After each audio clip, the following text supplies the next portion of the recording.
Bintang sinetron Riza Shah mendatangi Polres Metro Jakarta Selatan di Kebayoran Baru, Jumat, tanggal 11 Februari tahun 2022. Tak sendiri, Riza Shah didampingi kuasa hukumnya.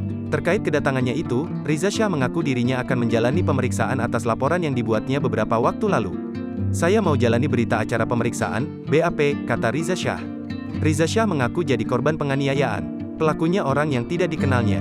"Nanti saya ceritain, intinya saya dianiaya pas lagi main badminton," ujar Riza Shah.